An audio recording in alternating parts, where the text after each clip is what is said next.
కావేరీ లింకును వ్యతిరేకిస్తూ మనం కేంద్ర ప్రభుత్వం మీద ఒత్తిడి తేవాలి. అవసరమైతే ధర్నాలు చేద్దాం, పోదాం, పండి అసెంబ్లీ పెట్టండి, స్పెషల్ అసెంబ్లీ సెషన్ పిలవండి, విల్ పాస్ రెజల్యూషన్ కేంద్ర ప్రభుత్వానికి చెప్దాం.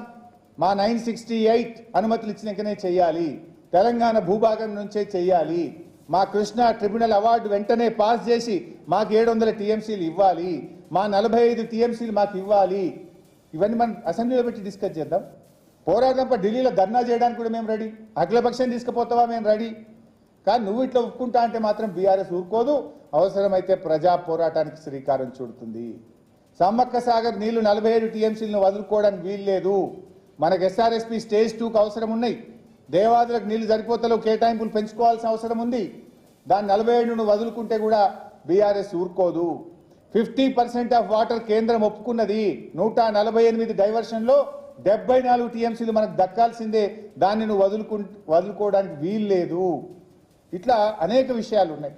వీటన్నిటి మీద సమగ్రమైనటువంటి చర్చ జరగాలి. ఇదంతా సీక్రెట్గా 3 నెలల నుంచి జరుగుతుంది. ఇవాళ పత్రికల్లో వార్తలు వస్తున్నాయి, ఇక రేపో మాపో ఈ నెలలో వారంలో అగ్రిమెంట్లు అయిపోతాయి అంటున్నారు.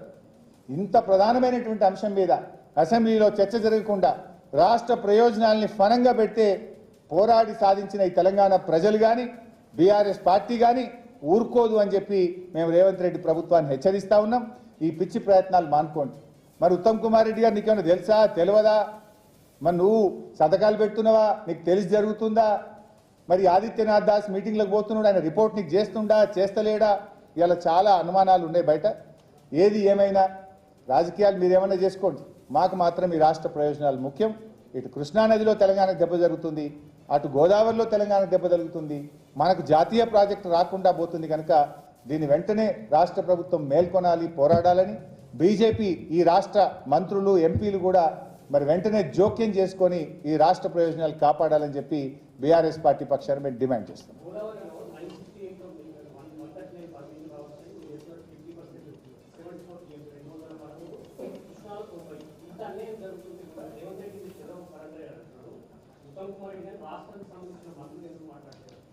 మరి వాళ్ళకి అవగాహన ఉందా లేదా? కనీసం ఇవాళ మేము మాట్లాడిన తర్వాతనైనా మేల్కొంటారని ఆశిస్తూ ఉన్నాం. మేల్కుంటే మంచిది. ఇవాళ లేకపోతే రేపు రేవంత్ రెడ్డికి ఏమవుతుంది? మాజీ ముఖ్యమంత్రి అవుతాడు.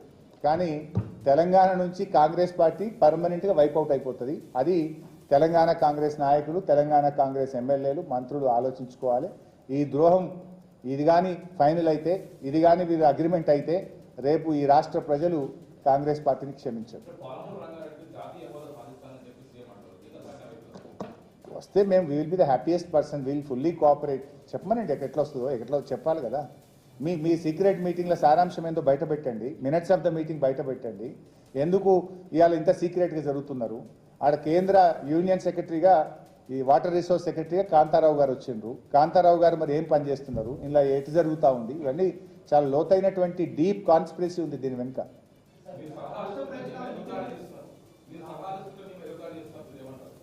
సరే, రేవంత్ రెడ్డి సంగతి మీకు తెలియదు ఏముంది భాయ్ సాబ్, ఆయన దగ్గర సబ్జెక్ట్ లేదు. ఇప్పుడు నేను మొన్న ఒక లెటర్ రాసిన, ఏదో ఇంగ్లీష్ గురించి ఏదో మాట్లాడాడు. సరే, నీ లెక్క నాకు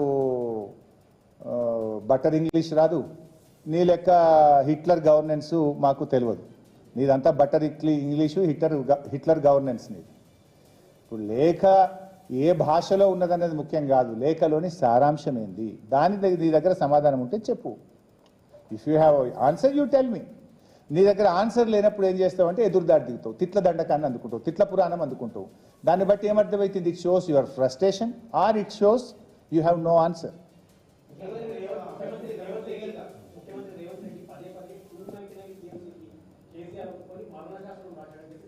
దాని గురించి మేము అసెంబ్లీలోనే చెప్పినాం. 299 మేము ఒప్పుకొని ఉంటే కృష్ణా ట్రిబ్యునల్ మేము ఎందుకు సాధిస్తాం? ఇందాక నేను చెప్పిన 1005 టీఎంసీకి కృష్ణా ట్రిబ్యునల్ ముందు వాదనలు పూర్తయినాయి. ఎనీ మూమెంట్ జడ్జిమెంట్ రాబోతుంది. ఆ ట్రిబ్యునల్ ఎవరు సాధించిండ్రు? బీఆర్ఎస్ కదా. If you are agreed for 299, మేము ట్రిబ్యునల్ కోసం రాష్ట్రం ఏర్పడ్డ 42 రోజుల్లోనే ఎందుకు ప్రయత్నం చేసినాం? రాష్ట్రం ఏర్పడ్డ 42nd days KCR all the way he went to Delhi and he requested for the tribunal.